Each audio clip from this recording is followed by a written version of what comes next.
Olá, esse é o primeiro vídeo do projeto Ficções e hoje eu vou falar sobre Tlon Uqbar Orbis Tertius.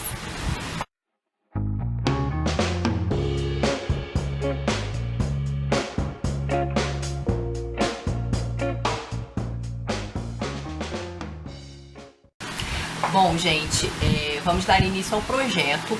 Eu vou dividir esse vídeo em dois momentos, tá? Vou fazer primeiro um comentário geral do livro para quem não leu, na verdade do conto, para quem não leu o conto e não quer spoilers. Depois, no segundo momento, nesse mesmo vídeo, eu vou aí sim dar spoilers, comentar certas passagens específicas do livro e explicar um pouco melhor a minha linha de interpretação, ou a linha de interpretação, na verdade, que eu escolhi para esse vídeo. Porque se eu fosse falar de tudo que dá pra ser falado a respeito de Tlon Uqbar Orbis Tertius, o vídeo vai ficar imenso, tá certo? Bom, o Ficções é dividido em duas partes. A primeira delas é o Jardim de Veredas que se bifurcam e a segunda é Artifícios. Para essa primeira parte, o Jardim de Veredas que se bifurcam tem um prólogo, e nesse prólogo o Borges vai dizer que Tlon Uqbar Orbis Tertius é um conto sobre um livro imaginário. E esse livro imaginário é uma enciclopédia. A história começa com Borges e Bioy conversando numa casa, numa chácara, uma coisa assim. E eles estão planejando, imaginando uma história, um plot para um romance, né? Então eles estão ali discutindo. E num determinado momento o Bioy vai fazer um comentário, vai fazer uma citação. E vai dizer que essa citação ele leu numa enciclopédia no verbete sobre Uqbar, que seria um país, segundo ele, da Ásia Menor, alguma coisa assim. E o Borges fica naquela assim, né, nunca ouvi falar, né, vamos então pegar a enciclopédia, porque seria a enciclopédia anglo-americana que tinha lá na casa. O Borges pega e... cadê o verbete? Não tem o verbete sobre Uqbar, né? Eles procuram, chegam no U e tipo, nada. E aí o Bioy fica meio nervoso, né? Tipo, mas eu juro que tem, na minha tem. E o Borges fica, ok, né? Fica até achando que o Bioy inventou uma frase original, mas que na verdade a modéstia dele não permitiu assumir, por isso ele poderia ter inventado essa história. Bioy chega em casa, acha a enciclopédia, liga pro Borges e fala, olha, estava certo. E descreve então pra ele o que seria Uqbar, né? Algumas características desse país. O Borges comenta que é um comentário um pouco tradicional, embora um pouco vago, né? As características de Uqbar são um pouco vagas, mas tudo bem. Acontece que o Borges vai procurar em uma série de outras enciclopédias e atlas e uma série de coisas, e ele não consegue achar o Uqbar em lugar nenhum. E ele começa a ficar intrigado com aquilo. Ele inclusive vai contando essa história para outras pessoas e todo mundo vai ficando mais ou menos intrigado, porque nunca tem Uqbar em nenhuma enciclopédia, livro, nenhum livro de viajantes, ninguém nunca esteve em Uqbar. Eu vou parar a descrição do enredo por aqui, mas a questão é a seguinte: depois de um tempo dessa investigaçãozinha, o Borges vai começar a citar alguns fatos, alguns deles coincidências, em que ele percebe que talvez não exista só esse país ficcional numa enciclopédia, que exista um planeta inteiro. E esse planeta então seria Tlon. Os inventores desse país, Uqbar, e desse planeta Tlon, seria uma espécie de sociedade secreta.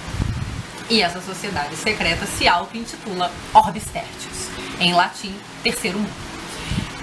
E é então em torno dessa história aí que o conto se desenrola. O conto é narrado em primeira pessoa pelo próprio Borges, e ele soa muito como um ensaio. E é interessante isso porque o Borges meio que funda esse gênero, o gênero do conto ensaístico, do conto filosófico, onde ele vai, que de uma certa forma é um desdobramento do conto analítico que o Poe criou, né? Então essa análise toda de uma certa situação, dos elementos de uma história, já era feita pelo Poe, vai ser aprofundada pelo Borges, porque o conto soa inteiro como um ensaio, até porque o Borges vai citar várias pessoas que existem, lugares que existem, filósofos, escritores, livrarias, livros, muita coisa real presente nesse conto. Ficções, então, o título do livro nesse sentido, ele é muito representativo desse novo gênero, porque o Borges, além dos contos ensaísticos, ele vai fazer resenhas de livros imaginários, né, análises de livros imaginários, ele vai popularizar isso. E então ele leva o conto para um outro patamar, né? Ele de uma certa forma dá uma renovada no gênero conto. E essa história que Borges está contando sobre Tom e Uqbar, ela está dividida em 4 momentos. É um conto muito difícil, embora muito representativo da obra do Borges, porque tem muitas das coisas do universo borgiano nesse conto. É um conto particularmente difícil, assim, para quem nunca leu Borges. Eu imagino que muita gente tenha ficado assim, what the fuck, com essa merda. Até porque o conto tem um excesso de detalhes. Não só as pessoas, as bibliotecas, os livros que realmente existem, mas os nomes de lugares, as pessoas envolvidas na história. O Borges bota muito detalhe em todas as suas histórias. E ele vai criando uma espécie de labirinto verbal. Ele lança várias pistas, algumas falsas, algumas corretas. E a gente, nesse sentido de descobrir onde ele quer chegar, do que realmente se trata da história, pode acabar se perdendo. Ele confunde a gente de uma certa forma, né? E o labirinto é um símbolo muito caro para o Borges, assim como o livro, assim como a enciclopédia, assim como a biblioteca e assim como os espelhos, que para ele são símbolos de uma tentativa de entendimento do mundo, que para ele é muito caótico e de muito difícil apreensão pelo homem, que tenta sempre meio que racionalizar, categorizar, organizar o mundo de algum modo. Esses elementos estão aí com esse sentido, como uma certa tentativa de entendimento, mas também como uma certa, um certo espelhamento do caos do mundo, né? Se o livro, se o labirinto são desafios para o homem numa tentativa de entendimento, ao mesmo tempo eles são símbolos do caos do universo. Esse é um dos pontos onde o Borges vai falar muito de filosofia, ele vai fazer uma série de referências filosóficas, principalmente falando do Berkeley. Ele também vai citar o Hume, vai citar Schopenhauer. O Borges tem um interesse muito grande em filosofia, mas em outras coisas também, teologia, religiões, muito pelo valor estético dessas disciplinas ou desses saberes humanos. Então ele usa muito esses saberes, insere eles nos seus textos, pelo seu potencial estético de uma história fantástica. E nesse conto, Borges estaria de uma certa forma ironizando esses saberes, ironizando a filosofia, na sua tentativa de ordenar, de explicar uma coisa que não cabe na ordenação do intelecto humano, né? Acho que é essa a interpretação principal, pelo menos, tá? Daqui pra diante, com spoilers, então se você não leu o conto e não quer spoilers, pare agora!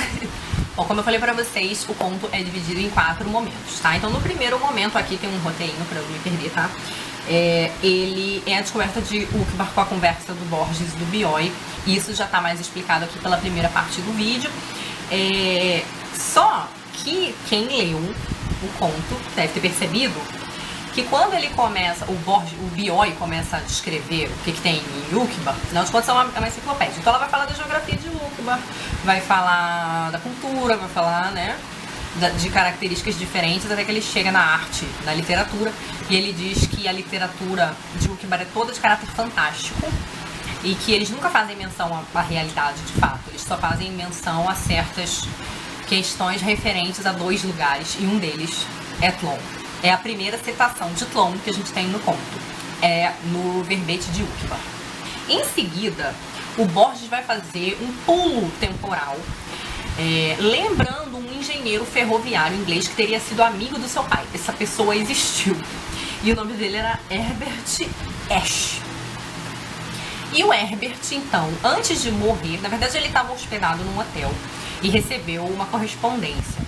Ele acabou morrendo e parte dessa correspondência chegou ao próprio Borges.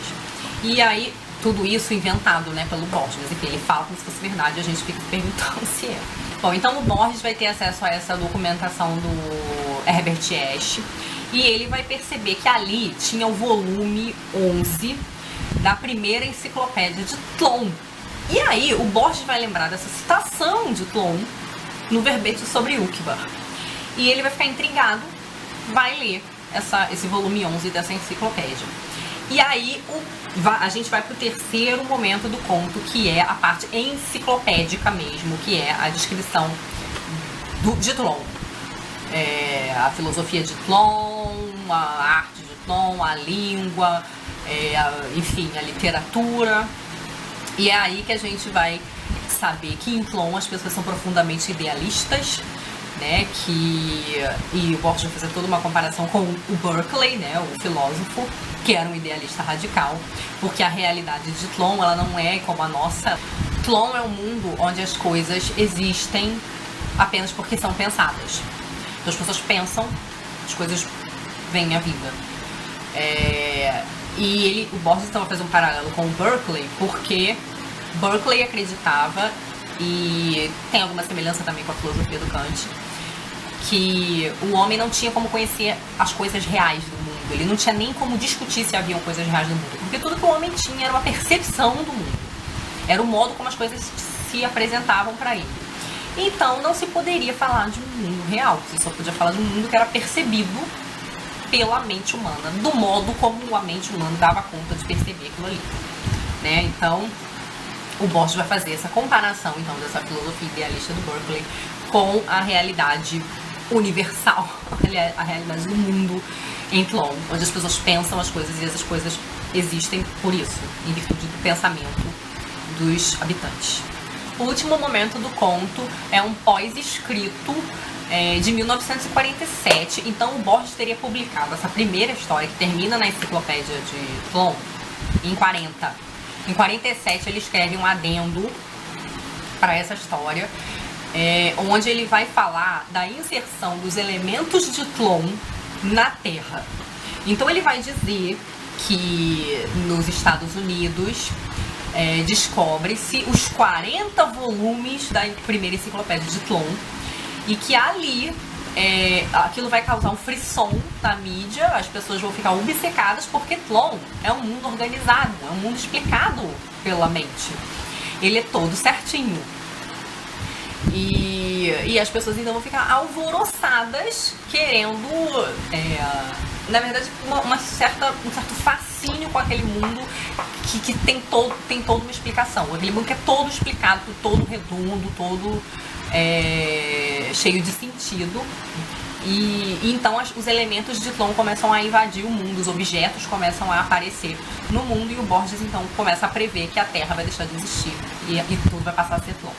E essa última parte então seria o caráter mais fantástico, de fato, do conto, né? O Borges está muito associado ao fantástico, e a gente também está vendo aí já o Borges usando uma série de saberes humanos para um efeito fantástico mais pesado na história, e que também aumenta esse clima de irrealidade na medida em que ele mistura muitas coisas, né? Nacionalidades diferentes, probabilidade, coisas muito improváveis, como ele que ouviu falar de um que vai encontrar uma enciclopédia de Tlön, enfim, coisas que só na literatura são possíveis, porque as regras é como se a contingência não tivesse presente ali, né? Como se certas coisas acontecem tão ligadas, existe uma ligação que só pode ser sobrenatural, né? Por isso então o caráter fantástico da história.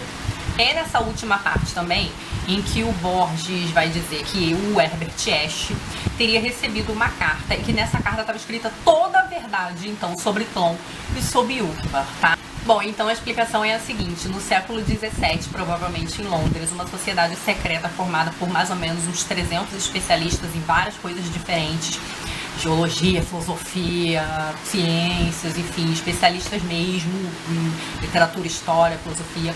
Essas pessoas são agrupadas por alguém, não se sabe quem, mas enfim, todo mundo junto, formando uma sociedade, que seria a Orbis Tertius, né, para criar um país.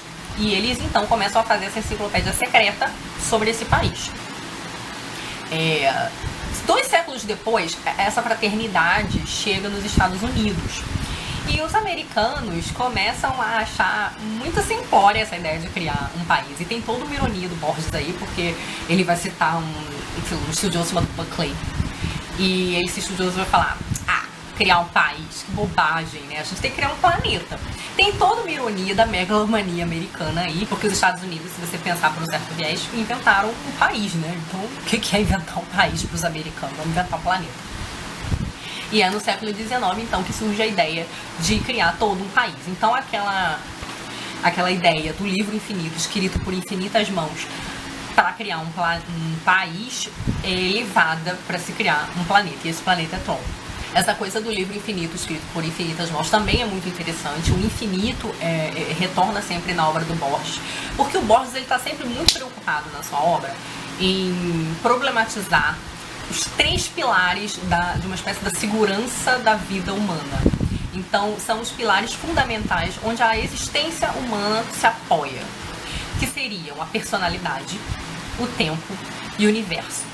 E boa parte da obra do Borges está preocupada em desmontar essas certezas relativas a tempo, universo e personalidade. Então, você sabe, em relação à personalidade, tem a questão do duplo, né? Em relação ao universo, tem essa questão aqui que é meio que a questão aqui do nosso conto, né? Da irrealidade do mundo, né? No modo como a gente percebe.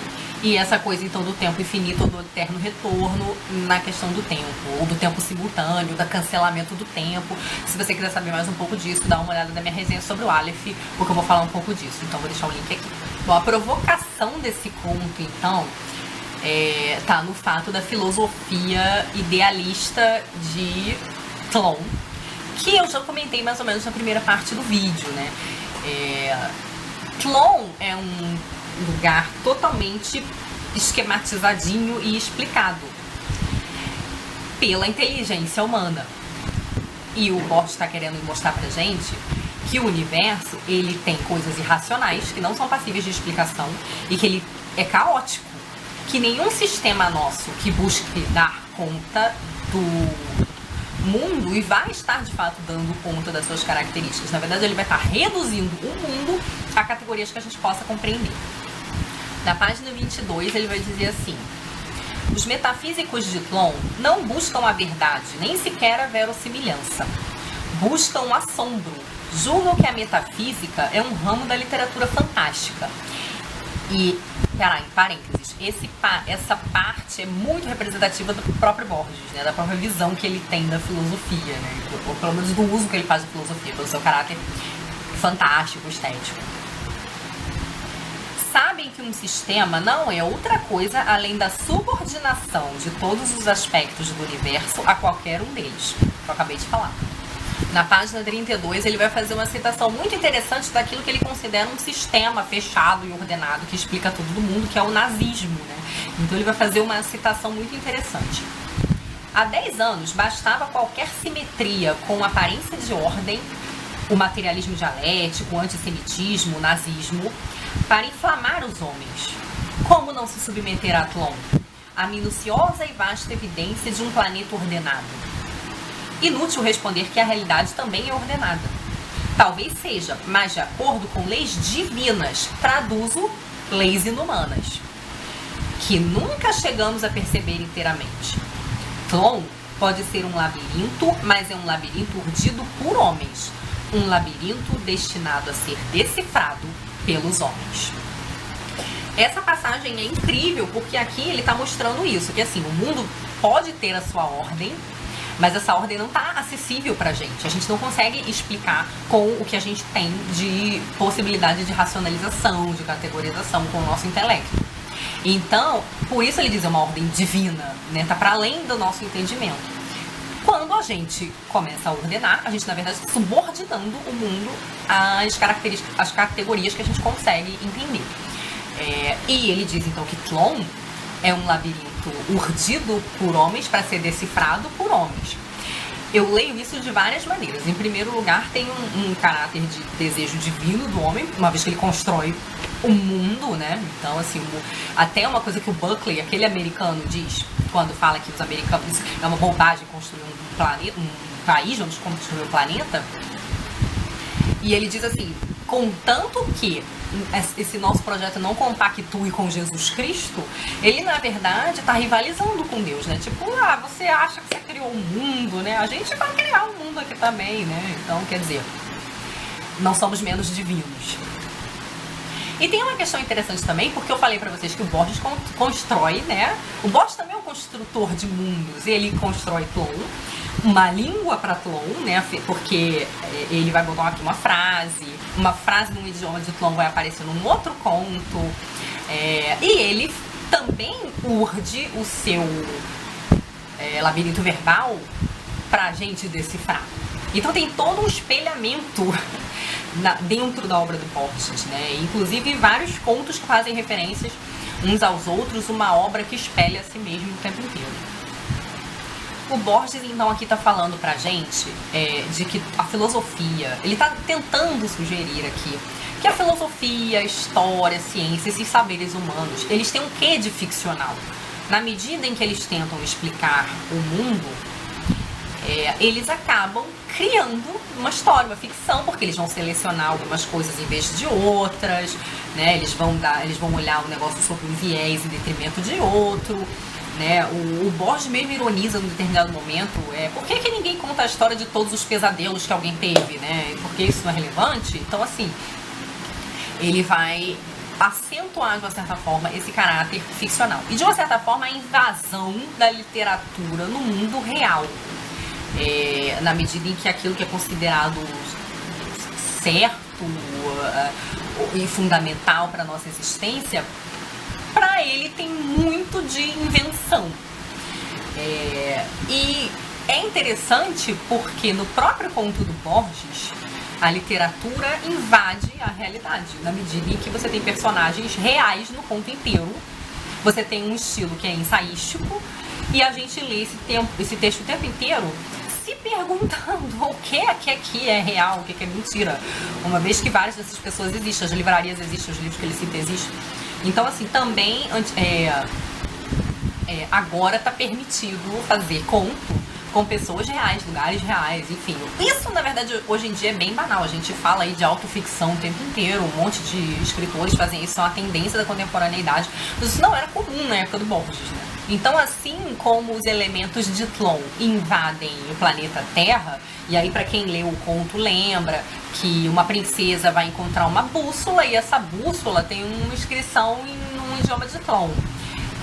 O Borges, num determinado momento, tá num bar e tem um cara que cai de bêbado e esse cara acaba morrendo e dentre os pertences dele tem um cone e esse cone, apesar de minúsculo, tem um peso absurdo, né? Então era um símbolo de uma divindade de Tlön,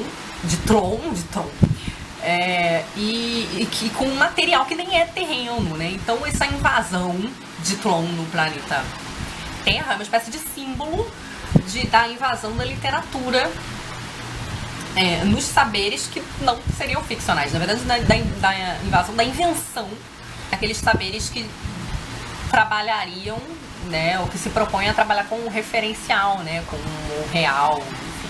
Os personagens aqui nesse conto, né, os habitantes da Terra, aceitam a invasão de Tlön porque Tlön supre a necessidade humana de ordenação, né, de explicação do mundo, que na verdade não seria possível, segundo essa visão do Borges.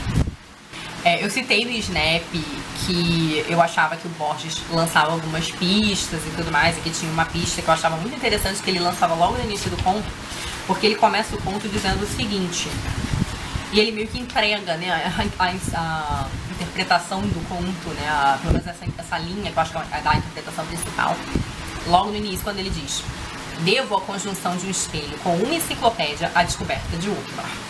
Ora, estão ele e o Bioy Casares numa chácara, ele está dizendo aqui uma chácara na rua Gaona, eles estão conversando sobre o quê? Sobre o fazer literário. Eles estão planejando o enredo de um romance. E aí ele diz que deve a conjunção de um espelho com uma enciclopédia. A enciclopédia é esse símbolo dos saberes não artísticos, vamos dizer assim, dos saberes, né, na verdade, de um conjunto mesmo de saberes humanos, uma vez que, por exemplo, em relação a um país, como é o caso de Ukba, a enciclopédia vai falar do povo, vai falar da história, vai falar da filosofia, vai falar da ciência, vai falar de todos esses aspectos, né, então mesmo relacionados ao conhecimento humano. E há um espelho. Esse espelho reflete dois escritores. Então todos os elementos da discussão estão dados aqui, né?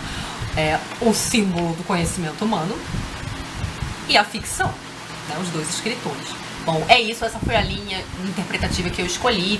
Eu sei que tem muita gente que faz a leitura teológica do conto, uma série de outras leituras possíveis, mas pro vídeo não ficar gigantesco, eu escolhi essa, que eu acho que pra mim é a grande, né, talvez a questão mais tratada, né, tratada de forma mais desenvolvida no conto.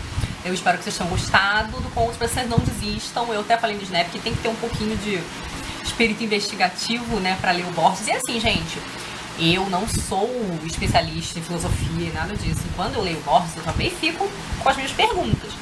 A questão é que eu sou muito curiosa, então eu vou atrás tentar descobrir o que ele tá falando. Tá, e eu espero então que vocês tenham gostado do conto. Eu acho o Borges um autor genial, é um autor que me intriga muito. Eu espero que vocês tenham se sentido intrigados também. Mês que vem, então, a gente fala de mais um conto, né? Vamos ver aqui qual é. Pierre Menard, autor de Quixote, um dos principais contos do Borges, um dos mais emblemáticos, que é lido por gente abessa, super discutido na faculdade de letras, no universo de filosofia, filosofia da arte, todo mundo escarafuncha pra caramba esse conto. Fica então nosso encontro marcado no próximo mês. Beijos e até a próxima. Tchau.